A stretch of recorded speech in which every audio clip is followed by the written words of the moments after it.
बिस्मिल्लाहिर्रहमानिर्रहीम। अस्सलामुअलैकुम व्यूअर्स, मैं उम्मीद करता हूँ आप तमाम स्टूडेंट्स खैरियत से होंगे। मैं आपका इंस्ट्रक्टर शहबाज अली और मैं आपको वेलकम करता हूँ आपके अपने चैनल डिजिटल एजुकेशन पर। अपने आज की वीडियो के अंदर हम डिस्कस करने जा रहे हैं चैप्टर नंबर 4 की एक्सरसाइज और हमारी आज की वीडियो है वो होगी MCQs पर।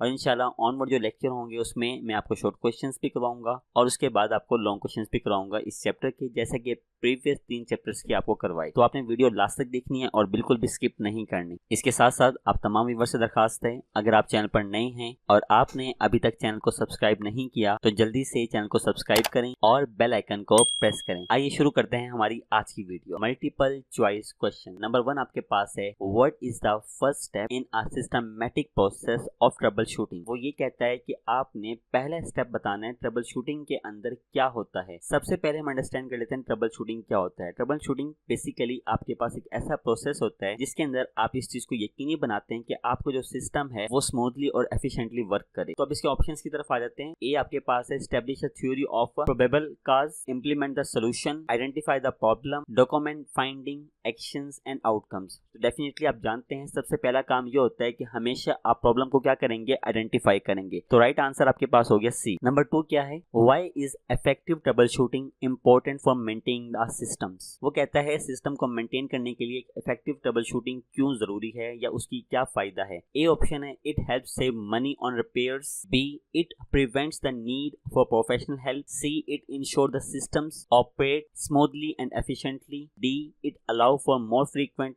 System updates. देखिए इफेक्टिव ट्रबल शूटिंग का फायदा ये होता है कि उससे इस बात की यकीनी बनाई जाती है कि आपको जो सिस्टम होता है वो एफिशिएंटली और स्मूथली क्या कर रहा हो, वर्क कर रहा हो। तो इसका भी राइट आंसर क्या बनेगा, सी। नंबर 3 MCQs है, which step involves coming up with a theory about what might be causing a problem. वो कहता है आपने बताना है कि आपका नेक्स्ट स्टेप क्या होगा थ्योरी के साथ, about what might be causing a problem. क्या चीज है जो प्रॉब्लम का बाइस बन रही है। ए ऑप्शन है, test the theory to determine the cause, B establish a theory of probable cause, implement the solution, verify the full system functionality. वो कहता है कि नेक्स्ट स्टेप ये होता है कि आप इस बात का अंदाजा लगाएं कि आपकी प्रॉब्लम की वजूहात क्या बनती है। इसको आप थ्योरेटिकली देखें, ऐसे भी हो सकता है, यानी आपने वो तमाम पॉसिबल जो चांसेस हैं जिससे प्रॉब्लम क्रिएट हो रही है उसको आपने क्या करना है, प्रिडिक्ट करना है, उसको बारे में सोचना है, थ्योरी क्रिएट करनी है और उसके बाद आपने इंप्लीमेंटेशन की तरफ जाना है। तो राइट आंसर आपका बन जाएगा बी। नंबर 4 की तरफ हम जा रहे हैं। 4 आपके पास है, after implementing a solution, solution को इंप्लीमेंट करने के बाद what is the next step in a trouble shooting process. आपने बताना है ट्रबल शूटिंग प्रोसेस के अंदर नेक्स्ट स्टेप क्या होता है। ए आपके पास है, document findings, actions and outcomes, B आपके पास है, test the theory to determine the cause, C आपके पास है, वेरीफाई फुल सिस्टम फंक्शनैलिटी और डी आपके पास है, establish a plan of action to resolve the problem. Definitely जब आपने सिस्टम को इंप्लीमेंट कर दिया तो आपका नेक्स्ट स्टेप होता है कि आप पूरे सिस्टम की फंक्शनैलिटी को वेरीफाई करें, क्या सिस्टम के अंदर सारी चीजें सही तरीके से काम कर रही है। तो इसका राइट आंसर आपके पास कौन सा बनेगा, सी बनेगा। नंबर 5 MCQs आपके पास है, which of the following is an example of identifying a problem in troubleshooting. वो कहता है आपने एक एग्जांपल बतानी है जिसके अंदर आप आइडेंटिफाई करते हैं प्रॉब्लम को ट्रबल शूटिंग के अंदर। ए आपके पास है, testing a laptop battery by plugging in a power cord, यानी स्विच के अंदर आपने क्या करना है, पावर बैटरी को प्लग इन करना है। बी आपके पास है, coming up with a plan to replace a laptop battery, एक प्लान रेडी करें जिसमें आप लैपटॉप बैटरी को क्या कर रही हैं, रिप्लेस कर रही हैं। सी आपके पास है, noticing that a laptop does not turn on when a power button is pressed, यानी जब आप लैपटॉप का पावर बटन प्रेस करते हैं और इस चीज को देखते हैं कि आपका लैपटॉप ऑन नहीं हो रहा। ये आपके पास एक बेहतरीन एग्जांपल है कि आइडेंटिफाई करें प्रॉब्लम को। तो इसका जो राइट आंसर है जिसके साथ मैं चलूंगा वो कौन सा होगा, वो आपके पास सी होगा। डी भी पढ़ लेते हैं, डी में क्या क्या गया है,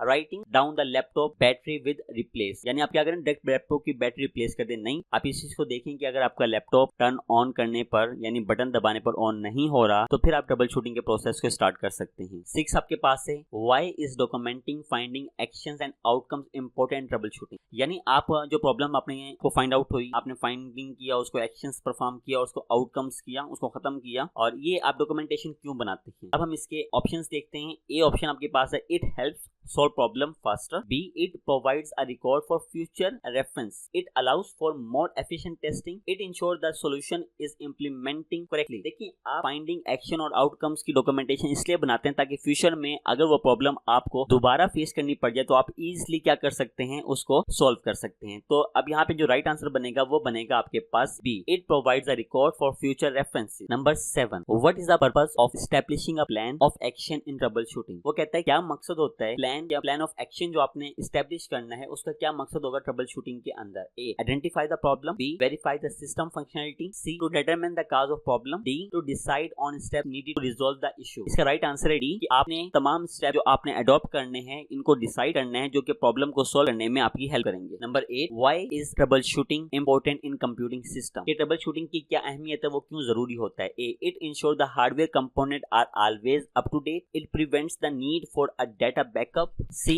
it helps keep systems running smoothly and securely, D, it eliminates the need for software updates. तो सेकंड ट्रबल शूटिंग की अहमियत ये होती है, ट्रबल शूटिंग की हेल्प से हमारा सिस्टम सही तरीके से स्मूथली वर्क कर रहे हैं, सिक्योरली वो काम कर रहे हैं, तो ये हमारे पास ट्रबल शूटिंग बहुत ज्यादा जरूरी होती है। इससे आप अंदाजा लगा सकते हैं कि आपके सिस्टम की जो वर्किंग है वो बड़ी एफिशिएंटली हो रही है। तो इसके जो राइट आंसर बनेगा स्टूडेंट्स वो आपके पास सी बनेगा। Number 9, what does troubleshooting help prevent by quickly identifying and resolving the issues. वो कहता है आप क्या करते हैं, ट्रबल शूटिंग आपकी कैसे हेल्प करते हैं, आपको कैसे बचाता है अपनी प्रॉब्लम को जल्दी से आइडेंटिफाई करने के अंदर और उस इशू को रिजॉल्व करने के अंदर। तो इसके ऑप्शंस आपके पास हैं, the need of professional help, the need for software updates, down time and loss productivity, the need for regular maintenance. देखिए हमें ट्रबल शूटिंग बचाता कैसे है, down time and the loss productivity, हमारी प्रोडक्ट को जाया होने से अगर हम टाइमली ट्रबल शूटिंग का प्रोसेस कर लेते हैं तो हमारी जो प्रोडक्ट है वो बच जाती है और हमें उसमें कम लॉस होता है, हमें यानी बड़े नुकसान से बचाता है ट्रबल। लास्ट एमसीक्यूज हमारे पास है, which of the following is an example of ensuring data integrity through the troubleshooting. Options हैं, identifying a software bug that cause incorrect database result, B आपके पास है replacing a faulty printer, C आपके पास है using a cooling pad to prevent laptop overheating, D आपके पास है updating and operating system regularly. तो उसमें सवाल क्या था, वो बता रहा है कि हमें एक एग्जांपल बताएं जिसमें आप ये डाटा की क्या हो, इंटीग्रिटी को मतलब डाटा की शफाफियत हो, किसकी मदद से, ट्रबल शूटिंग की मदद से। तो इसका जो राइट आंसर बनेगा स्टूडेंट्स वो कौन सा बनेगा, ए बनेगा, यानी आइडेंटिफाई सॉफ्टवेयर बग। आपने जो सॉफ्टवेयर बग है, बग बोलते हैं एरर्स को, उसको आइडेंटिफाई करना, that cause incorrect database result, जो कि इनकरेक्ट डेटाबेस रिजल्ट का 22 बनता है। तो स्टूडेंट्स ये था हमारा आज का लेक्चर जिसके अंदर हमने चैप्टर नंबर 4 के एमसीक्यूज डिस्कस करें। मैं उम्मीद करता हूँ कि तमाम एमसीक्यूज आपको अच्छे तरीके से समझ आए होंगे। अगर आपको वीडियो पसंद आई है और इससे आपकी हेल्प हुई है तो वीडियो को लाइक करें, अपने तमाम फ्रेंड्स के साथ इसको शेयर करें। मुझे अपनी दुआओं में याद रखिएगा। मेरी अगली वीडियो तक के लिए अल्लाह हाफिज, टेक केयर।